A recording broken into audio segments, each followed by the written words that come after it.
And the final piece in some notable clusters, as it stands at the moment, certainly, is entitled Skull Nebula, Cetus. So quite an ominous sounding way to end any kind of cycle. Skull Nebula, Cetus, and it was the last video we edited, and we realised that we'd done 8. Again, I think they're all of equal value. I don't think anyone particularly stands out. Quality. Equal quality. I mean, in terms of quality, of the production, in the video and the music that we put together. And Skull Nebula, can you just describe, because there's just one image that you think of, skull, that's it. Can you just describe in the video, how do we maximise the way of making that look original, instead of just putting a skull in the image? Just going back to what you just said, this would probably be the final piece of a full 14. Right, so the final of 14. Because Cetus is only, the sun is in Cetus, which is the whale or the sea monster, for only one day. In fact, it's only a few hours on one day in the year, March the 14th. So it would go from Aries through to Cetus. So there are 5 more to do to have one in each constellation anyway. Yes. And yes, so the skull, well, one of the most iconic images of the skull is Damien Hirst's. Right. It's got a funny title, I can't remember the name of the piece. It's something about belief in God or something. It's an odd title for this sculpture. But he's basically encrusted a skull with diamonds. So it's worth hundreds of thousands of pounds. So of course we had to use It's an iconic modern image, most people will recognise that. But this piece, apart from the skulls, which do play quite a good role in this video, is actually dominated by the constellation this time. We've got whales almost everywhere. There's the whales bubbling up the water to get the fish up to the surface from on top aerially, which looks beautiful. And they make this Fibonacci spiral in the water, Fibonacci series spiral, which of course... It looks like the scroll of a viola. The scroll of the viola on the top. Which, thinking about it, and this is the first time that had just made that connection with me, we could very well have used that as the scroll of the viola with the shape of the water bubbles made by the whales. Yeah. But it's a universal in nature. The Fibonacci series, as many people have learned more and more recently, that mathematical sequence applies to, I think, any growth pattern in nature. I use it a lot. So use it, the Fibonacci rhythmic patterns, as did Yanis Xenakis when he was alive, and other mathematical things like the I function and the E function. Anyway, and then there are whales doing this wonderful ballet in the water, is another one, and then there's a whale tail disappearing under the water. So we use footage of whales a lot in this one. A lot of nature. It's so good to. In fact, all of the moving images in this are nature. In fact, it's all the sea-based, as you say, whales, but also actually a human, a lady swimming, as it were, a mermaid, but actually a real woman swimming through water, as well as the whale image. But that's all water-based or sea-based, should I say, in terms of the moving imagery. Returning to the theme of the piece overall, I think one thing we forgot to mention at the beginning is that if you look at the layout of the orchestra, if you like, and the viola soloist walks around during the piece in a sort of pattern. In the stage plan, the proposed stage plan. It's left so the viola soloist can walk through. And the viola soloist is the traveller, if you like, in the universe, going around looking at these amazing objects and absorbing them. And this swimmer is almost like that lone traveller, but underwater this time. She's the underwater traveller. Yes. Free in the water, like you would be if you were floating in space. So yes, travelling, wandering, searching.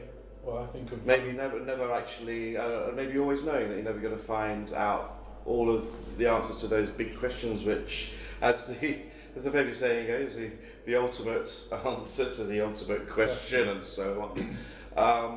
And I think that's where we all are in those terms, and we all recognise that. And then this piece, I think that's the overriding theme of this piece, isn't it? Mm-hmm. And again, as you say, that proposed stage plan, where in this case myself, the soloist, would walk around, maybe not constantly, but certainly through the sections as a reflection of that, rather than being stationary in the conventional sense of being a concerto performer or a solo performer on a stage in front of an orchestra. But what that will require, though, of course, is possible, but it's going to be a challenge, is either to memorise the piece, because I can't actually walk around unless I had one of those stands which they'd use in a marching band, which I suppose is a possible option. But again, the association of that is too obvious. And it would also be difficult to do but because of the, again, we're talking about outer space and connecting to not science fiction, but certainly many elements of science, and the science is of perhaps using some kind of stage costume. Again, I'm not going to dress up in tails and a bow tie for this. It's one option. And I'm not going to dress casually, but we've had a few thoughts about, without overdoing it, some kind of a costume which would be appropriate to the thing. And one of those ideas might be also very practical, to use even some glasses, as we know, glasses now, where you can actually have images visible in front of you and the two lenses of the glasses. As in virtual reality gaming, that's now it's not something I'm involved in much at all, actually, but very widespread, isn't it? And that's been around for a few years. So that kind of technology is something that we're thinking about. That would be for the live, when we get around to actually fully producing this as a performed piece. Just to return quickly to the theme of the Wanderer, it's basically the subject of a lot of my favourite literature, going back to the Canterbury Tales were wanderers. Chaucer, there's Dante, the Divine Comedy, where he goes on this journey through hell and then purgatory and heaven. Of course, there's Don Quixote, who travels. It's a road movie, basically. And then, of course, there's Faust, goes down into hell in Goethe's Faust, and wanders. It's the idea of Wotan as a wanderer, and also a very big wanderer. Wanderer, the wanderer fantasy. It's a big theme, this idea of questioning and searching and moving. But it's to do with that, isn't it? It is about that eternal.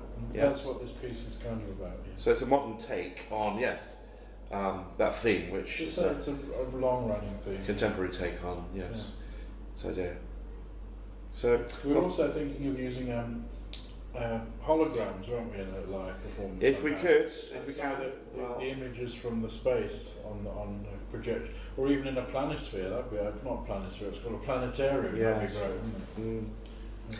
Well, so on a final point, you mentioned the planetarium, the one that at the time I knew very well, just because I'm a Londoner. As the planetarium next to Madame Tussauds, which itself is not very far away from the Royal Academy of Music. Which is where just to tie up our presentation today and our introduction to some notable clusters. You started conversation at the Royal Academy of Music, didn't you? Right, yes. I just mentioned that because just down the road. Planetarium was just down the road, and unfortunately that doesn't exist anymore. Oh, it's gone. The Planetarium, as I think, unless it closed to be refurbished. I don't think, like the Royal Academy itself was, I don't know if it's closed, but it's certainly refurbished very extensively many years ago. I believe that planetarium no longer functions, which would be a great shame. But there's a good one in Bangkok. But elsewhere, of course, there are. And it's a piece that we think could be introduced in a number of different locations and situations. So as well, I started, I think, this introduction by saying, because of these videos we watched them, we think they already stand as little homemade classics of this type of fusion, this type of not storytelling, but sort of idea conjuring, marrying of music and image, which again I think you mentioned that the installation idea was a wonderful one. I think setting for these 9 videos. Well, I've worked with quite a few contemporary artists on installation work. Yes.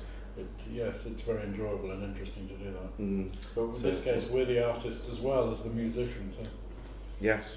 The So, aesthetics of association. the aesthetics of association and some notable clusters, Yes. composed by Marcus Tristan, performed by myself as viola soloist, and after that extensive description, we very much hope you now enjoy watching them.